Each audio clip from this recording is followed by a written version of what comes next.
Hello, ladies and gentlemen. Hope everybody's having a good day. I'm having a bit of a rest and recovering, and I appreciate it. Hope you guys are treating my substitute well. All right, so quick note on passive versus active transport. All right, ideally, you guys started here in the canvas. Your canvas looks a little different than this because I haven't made all the changes yet.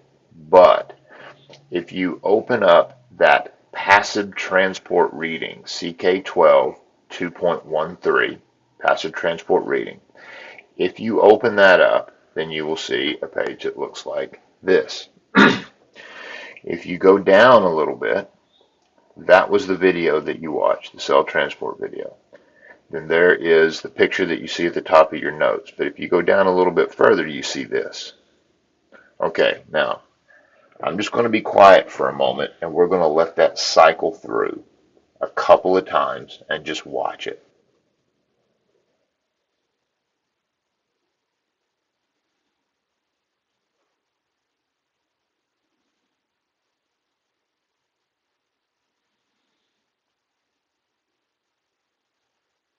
So notice first in diffusion on the left-hand side, they're moving from a high to a low concentration, straight across the membrane. Osmosis in the middle, notice that it's only the water molecules that are moving through the membrane, as you just saw right there. And on the far right-hand side, facilitated diffusion, they're moving from high to low concentration, but they're too big or they're too charged to go through the membrane, and so they have to go through those transport proteins. Okay? So that is the picture that you should have in your mind. For diffusion, small particles across the membrane, osmosis, only water moving across the membrane, facilitated diffusion, things that are too big or too charged having to use transport proteins. Okay, so with that thought in mind, let's go back to the notes. Well, then in that case, you can see exactly what each one of these things are. So the one on the far left-hand side are particles that are moving directly across the membrane from high to low, no transport proteins. That is diffusion.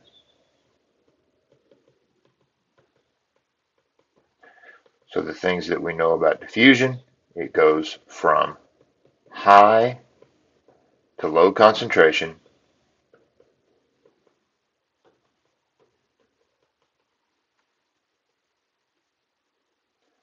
directly across membrane, no transport proteins required.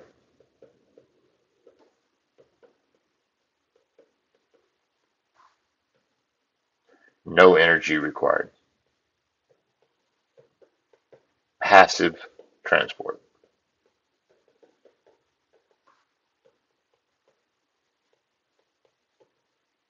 Okay, so the next one, you've got glucose molecules, which are large, moving from high concentration to low concentration through a transport protein.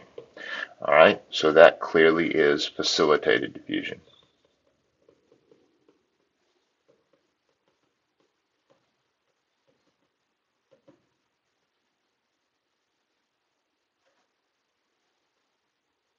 Also high to low concentration.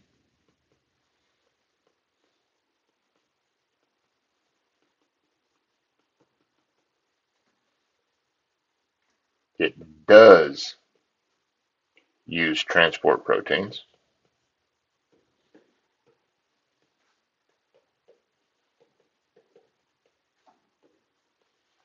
No energy, passive transport.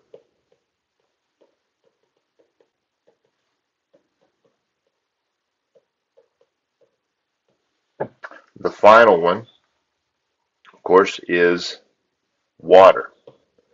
Notice it's only water moving across from a high water concentration. Okay, so this is going to be a high water concentration up here to a low water concentration down here. Or if you look at just the glucoses. Look, we got a couple there, right? But we got 1, 2, 3, 4, 5, 6 there, right? So in this case, we have a hypotonic solution up here.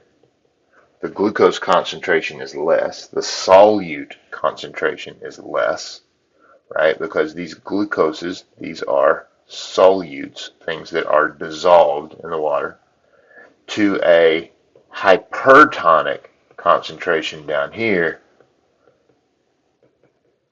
where you have more glucose than on the other side. So this means water moving only, so it's osmosis. And osmosis is always only water. And it moves from high to low water concentration, or from hypo to hypertonic. Those are the same thing.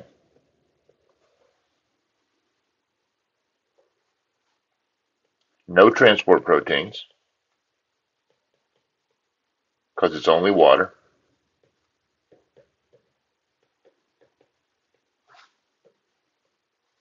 No energy.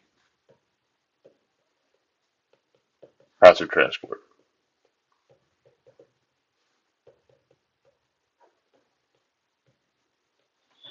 All right, so those are your three basic types of passive transport. Now, active transport is a different thing, okay? Active transport is, if you look at the CK12 thing here, it's actually the other CK12 one. It's the active transport reading. Active transport, you got basically two kinds. You got what's called a protein pump, in which the body uses ATP as a form of energy to force particles through. And then you've got exocytosis, in which the cell takes things from inside and puts them outside, or endocytosis, in which the cell takes things from outside, brings them inside. In both cases, you use energy, okay? And in both cases, you're going from a low concentration to a high concentration. That's why it takes energy. All right, so the key differences. So what I'm going to do is I'm just going to draw myself a line here.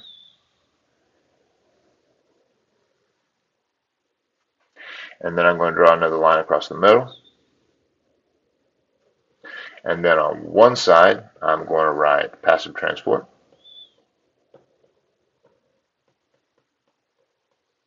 And on the other side, I'm going to write active. And that's going to be how I'm going to divide those two things up. Okay, so the key differences. The first key difference, passive transport always goes from high to low concentration.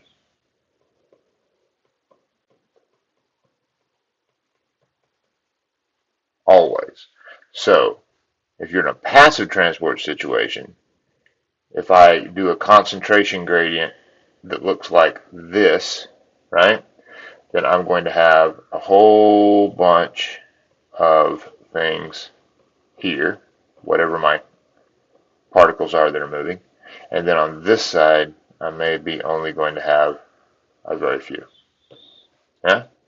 And so in this case, it's always going to be moving down that gradient, okay, from high to low concentration. And so that means there's going to be no energy required.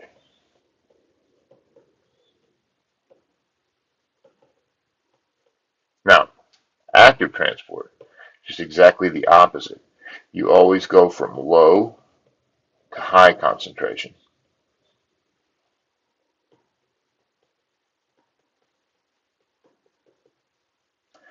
Now, in this case, if I do exactly the same kind of diagram, right?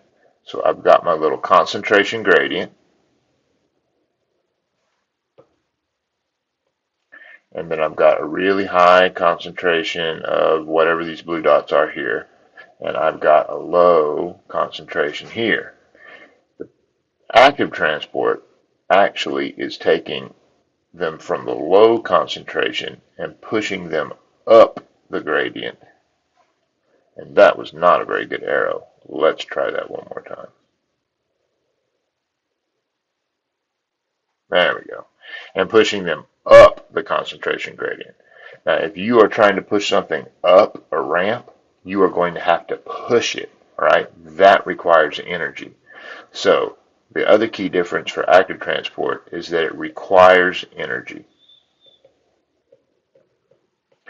And in your body, in our all living things, we use a molecule called ATP. Okay? That is the energy molecule.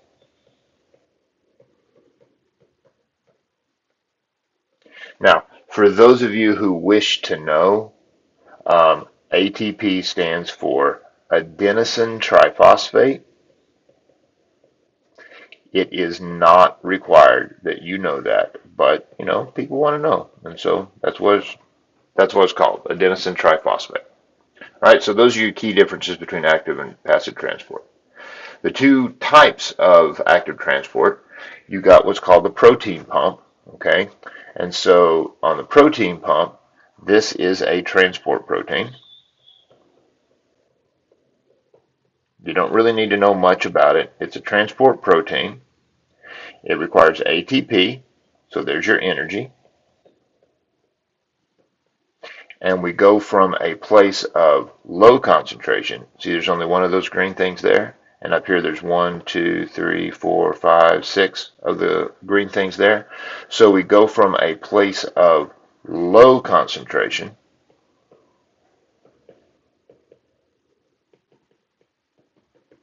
to a place of high concentration.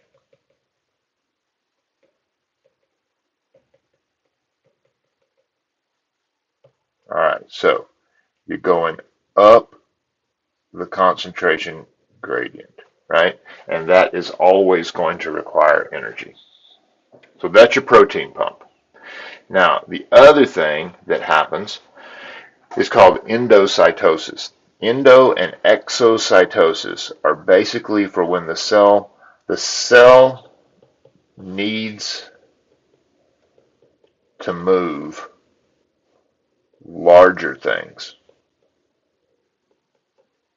Okay? So, in this case, perhaps the cell is bringing in food particles, okay, because you got to eat. Or the cell is getting rid of waste particles, like when you go to the bathroom, right? You got to get rid of waste. So endocytosis basically means you're bringing things in. Bringing into the cell. Exo means out, so you're taking out of the cell, right? There's not much you got to know about it except for that. Just a couple of small things here, what all these different things mean. So this is the outside part of the cell right here. This is the cell membrane. And this is the inside. You're taking food, okay, where you have and you're taking the food, you're bringing it into the cell membrane itself, then you're building what's called a vesicle around it. This whole process here, it requires energy. The cell has to actually expend energy to do this. Exocytosis is just exactly the opposite. So this is the cell membrane. This is the vesicle. And then it's expelling the waste to the outside. So it also requires energy.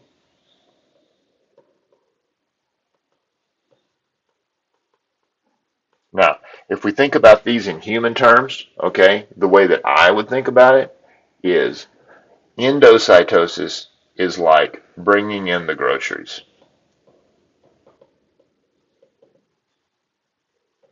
You got to actually get up from your video game or your Netflix or whatever. You got to go out to the car or the truck and you got to bring the groceries inside the house. That requires energy. Exocytosis is like taking out the trash.